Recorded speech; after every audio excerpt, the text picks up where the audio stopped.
Hello everybody. This is Bill Becht from the Oars Forward website, and this is a video blog, the last in our series on the six-pack for success that we've been covering over the last few weeks. This last one is, and the last best practice for this is the idea of creating a career development plan for each of your team members. And as a coach, this is a very important process because it gives you better understanding of the people on your sales team and also helps you and them take an active role in their career development. This is really the objective, is that the team member needs to take ownership in this career development plan, both professionally and personally. There's two different elements of their career development plan. You know, we're not just about just working. We have a lot of personal things that we would like to continue to develop as human beings. And so there's a personal element involved with the career development plan. You should break this thing down to some of the general goals. And in doing that with general goals, you want to ask the person to evaluate themselves in writing, and you would evaluate their way as you see them as well as a coach. The best practices are really that these development plans are done and gone over a minimum of every year annually. Sometimes companies do them haphazardly, sometimes they don't do them at all. A lot of times they may be based around just having to do with the job and promotion, and that's when a meeting, a sit down is called for. But really best practices are, that goes well beyond just a promotion. This has to do with their overall development and should be focused on the individual's development. So they should be focused on the individual's needs, not the company's needs. Many times when people are looking at career development for a team member, it has to do with what the company is needing. That's not really going to engage the team member as much as when you have individual needs being met. I think that they should be written down and then the results shared in advance, so that the discussion during the career development meeting is much more meaningful. As far as general goals, you want to ask that person what they see as their key strengths and skills and talk about those things. You want to ask them what their skills are. You'll also want to ask them what really excites them, what gets them charged up and gets them going. And again, I want to emphasize, we're not talking about just business goals, professional goals, but also personal goals. These are things that should be shared with their coach.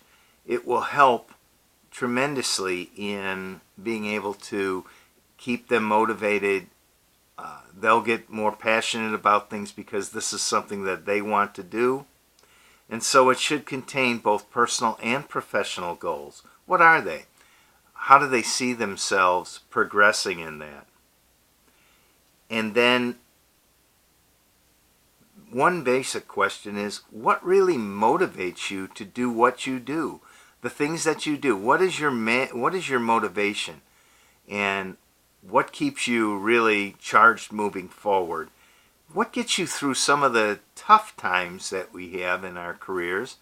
And what is it that gets you out of bed in the morning and has you moving towards working and accomplishing the goals at work? Now, as a coach, you have a role in this too. You want to see how you might be able to help them achieve the goals or the objectives that they would like to see themselves moving towards the future. You want to help them achieve their goals and dreams.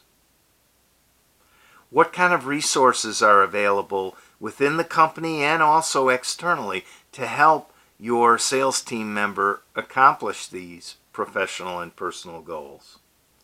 Do you really agree with their assessment of what they have put down and said for their goals? In other words, do their actions also agree and are congruent with what they say? If you don't agree with that, you might want to probe with some questions so that you get a better idea and understanding of just where they're coming from. Sometimes people have to organize their thoughts 2 or 3 different times before it really becomes crystal clear to both the person that's listening to them and even themselves. It doesn't come out right. They don't really haven't really explained it thoroughly. By asking them some questions, this can really help them get themselves organized with their thoughts. Now, in their existing role, as they see themselves working in their existing role, what are their personal and production goals as it relates to, well, we're talking about salespeople, so what is their personal and production goals as it relates to their territory and sales?